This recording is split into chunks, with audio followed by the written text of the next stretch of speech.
பிப்ரவரி 9. புரியாத புதிர். கர்த்தரிடம் திரும்புவோம் வாருங்கள். நம்மை காயப்படுத்தினார், அவரே நம்மை குணமாக்குவார். நம்மை அடித்து நொறுக்கினார், அவரே நம் காயங்களை கட்டுவார். ஓசியா 6:1. ஆன்மீக கேள்விகளில் விடை பெறாத வினா நல்லோருக்கு அல்லல் ஏன் என்பதே. வினோத நோய்களும் அகால மரணங்களும் ஏற்படுவது ஏன்? இக்கேள்விகள் எங்கும் உள்ளோரை திகைக்க வைத்துள்ளன. கடவுளது குணாதிசயங்களில் இருந்தே இக்கேள்விகளுக்கு விடை காண முற்படலாம். ஆயிரக்கணக்கான அவரது பெயர்களில் எகோவா மாகே என்பதும் ஒன்று. அதாவது நான் அடிக்கிறவராகிய கர்த்தர். எசேக்கியேல் 7:9. இதை ஏற்றுக்கொள்ள முடிகிறதா?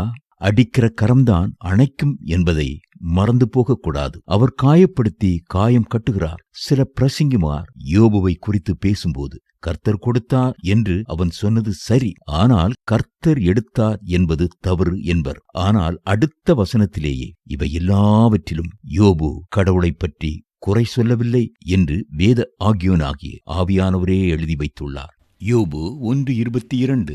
இரவும் பகலும் கர்த்தருடையவையே. சங்கீதம் 74:16. வாழ்வு காலத்தை மட்டுமல்ல, தாழ்வு காலத்தையும் தேவனே நியமித்திருக்கிறார். பிரசங்கி 7:14.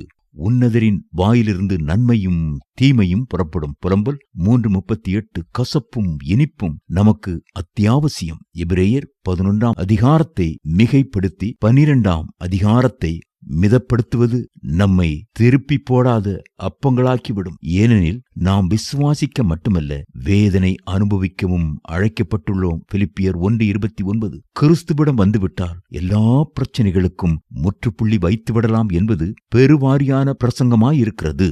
ஆனால் அனுபவமோ மாறாக இருப்பதால் மக்கள் குழப்பமடைகின்றனர். நாணயத்திற்கு இரு பக்கங்கள் உண்டல்லவா?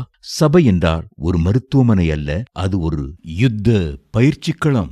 மேலானது ஒன்றை நமக்கு கொடுப்பதற்காகவே எதையும் தேவன் தம் பிள்ளைகளிடமிருந்து எடுக்கிறார் என்றார் ஜார்ஜ் முல்லர். கிறிஸ்தவ வாழ்வு ஒரு ஓட்டம்.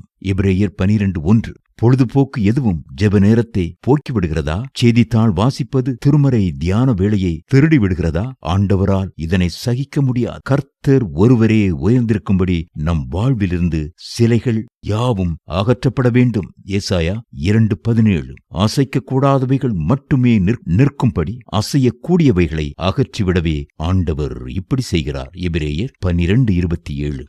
நித்தியமானவைகள் ஒதுங்கியும் அநித்தியமானவைகள் ஓங்கியும் இருப்பதை இறைவன் பொறுக்க மாட்டார். அவர் பட்சிக்கும் அக்னியாயிருக்கிறாரே.